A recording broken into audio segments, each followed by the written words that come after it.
Time of the gentleman has expired. The chair now recognizes the gentleman from Minnesota, Mr. Ellison. Thank you, Mr. Chairman. Ranking member, welcome to the committee, Mr. Chairman. No, Mr. Chairman, the Cato Institute estimates that ending the Deferred Action for Childhood Arrivals program and making those young people deportable could cost the U.S. economy over $280 billion in reduced economic growth over 10 years. The Center for American Progress puts that number at about $460 billion, bigger, but still a loss. The U.S. Chambers of Commerce does not put a number on it, but they do say, and I'll quote, ending DACA would be a nightmare for America's economy.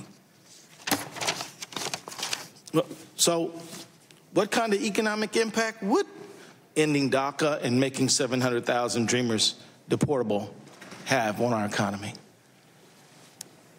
Well, let me say that these are difficult and important issues, and we, of course, don't do immigration policy at the Fed. But I'm not asking you about immigration policy. I'm asking about economic impact of taking 700,000 people, 90% of whom are employed, out of the economy suddenly. That's what I'm asking you about. And I don't want to wade into a very hot political discussion, but I will say this. So if you think about economic growth, it can really come from only in two ways.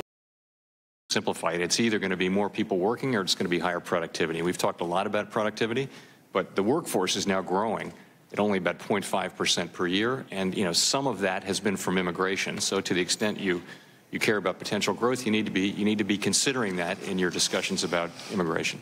So what I hear you saying is that taking 700,000 people, on 90% of whom are employed, out of the workforce could cause problems.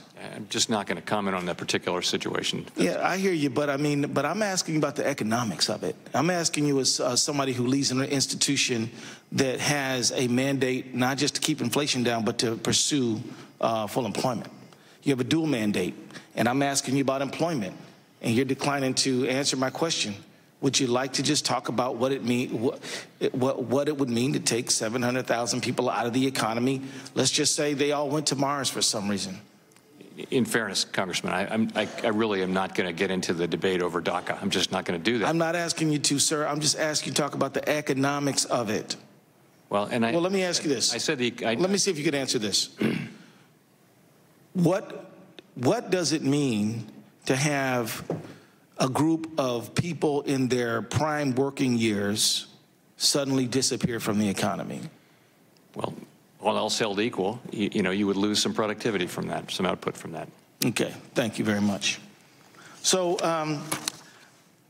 there's a research group